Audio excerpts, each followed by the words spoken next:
میں ایک شادی شدہ عورت ہوں۔ میرے شوہر ایک ٹیکسٹائل فیکٹری میں ٹیکسٹائل انجینئر ہے۔ شادی کے بعد میرے شوہر کا تبادلہ فیکٹری سے دور کراچی میں ہو گیا۔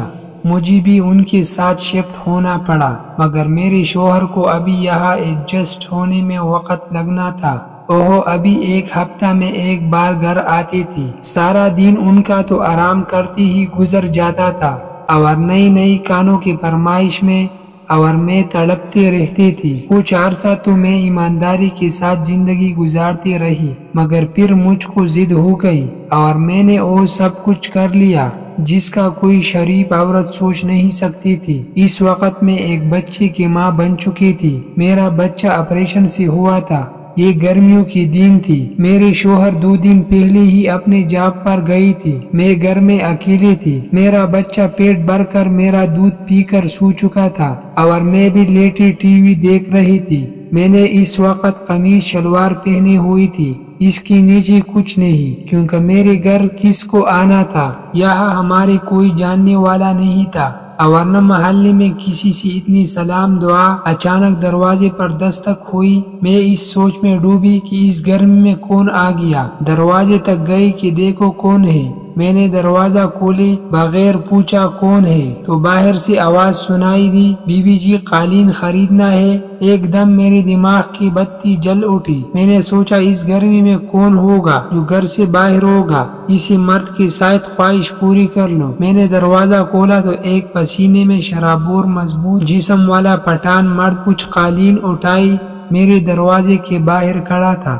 اس کی عمر میرے مطابق 40 سال تو ہوگی۔ میں نے پوچھا کیا قیمت ہے قالین کی؟ اس نے کہا بی بی جی آپ پہلے پسند کر لو پھر قیمت بھی طے کر لیتے ہیں۔ میں نے کہا اچھا اندر آ جاؤ۔ اس نے ایک لمحے کو سوچا پھر قالین اٹھا کر اندر آ گیا۔ میں نے اس کے اندر آنے کے بعد ذرا سا سر باہر کر کے دیکھا تو پوری گلی میں سناٹا تھا۔ میں نے دروازہ بند کیا تو دیکھا پٹھان میرے پیچھے کھڑا مجھے غور سے دیکھ رہا تھا۔ میں نے صحن میں رکھی ایک ٹیبل کے سامنے پڑی کرسی کی جانب اشارہ کیا، یہاں بیٹھ جاؤ اور سارے قالین زمین پر رکھ دو، میں خود پسند کر لوں گی کون سا لینا ہے۔ اس نے ایسا ہی کیا۔ پھر مجھ سے کہا بی بی جی تھوڑا پانی مل سکتا ہے پینے کو؟ میں کچن میں گئی، وہاں سے ایک بوتل اور گلاس لا کر ٹیبل پر رکھی، مگر اس دوران اس کو متوجہ کرنے کے لیے میں نے دوپٹہ گلے میں ڈال لیا اور بالکل جھک کر بوتل اور گلاس ٹیبل پر رکھا۔ میں نے بوتل رکھنے کے بعد سیدھی ہو کر ایک نظر اس کو دیکھا،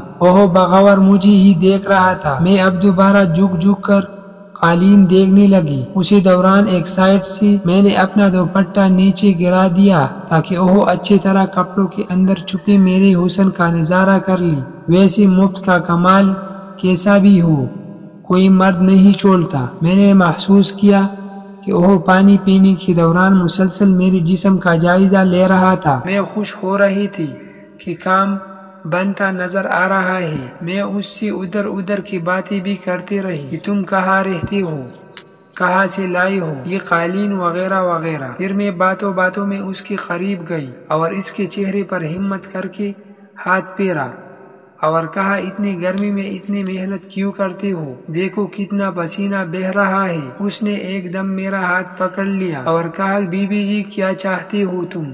میں نے بھی ڈٹائی سے جواب دیا، وہی جو ایک عورت ایک مرد سے اور ایک مرد ایک عورت سے چاہتا ہے۔ یہ سنتی ہی اس کی آنکھوں میں چمک آ گئی۔ وہ ایک دم اٹھا اور مجھے اپنے بانہوں میں جکڑ لیا۔ میں نے خود کو چھڑاتے ہوئے کہا ایسے نہیں، پہلے تم غسل کر لو، مجھے تم سے بو آ رہی ہے۔ وہ اپنی سفید دانت نکالتا ہوا کہنے لگا کدھر ہے نہانے کی جگہ؟ میں نے اس کو ہاتھ کے اشارے سے بتایا اور کہا نہانے کے بعد اس کمرے میں آ جانا۔ وہ کچھ کہے بغیر باتھ روم میں گھس گیا۔ میں بھی جلدی سے کمرے میں چلے گئی اور جا کر روم سپرے کر دیا اور لائٹ جلا دی۔ ذرا دیر بعد ہی روم کا دروازہ کھلا اور پٹھان کمرے میں داخل ہو گیا۔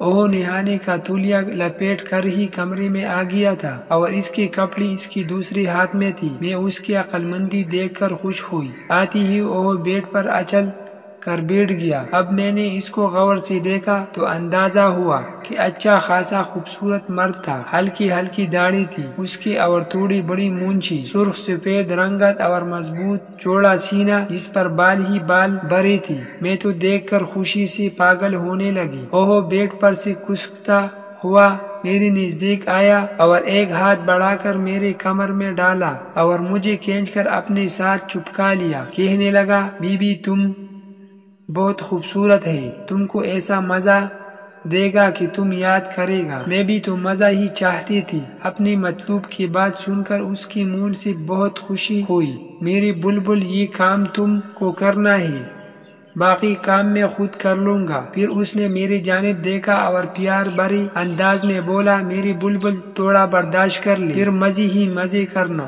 میں سمجھ رہی تھی اس کی بات کو، وہ ٹھیک کہہ رہا تھا، مگر یہ تکلیف کم ہونے کا نام نہیں لے رہی تھی۔ خیر تھوڑی دیر میں تکلیف کم ہونا شروع ہوئی۔ اتنی دیر وہ میرے جسم کو بری طرح جگہ جگہ سے کاٹتا رہا اور مجھے مست کرتا رہا، پھر اسی طرح لیٹا رہا اور لمبے لمبے سانس لے رہا تھا۔ میں تقریباً بے ہوش ہونے کے قریب تھی۔ میری آنکھوں کے آگے اندھیرا چھا رہا تھا۔ پھر وہ میرے اوپر سے ہٹ گیا اور کہنے لگا، ایسا مزہ مجھے میری بیوی نے پہلے رات دیا تھا، اس کا بھی ایسا ہی حال کیا تھا۔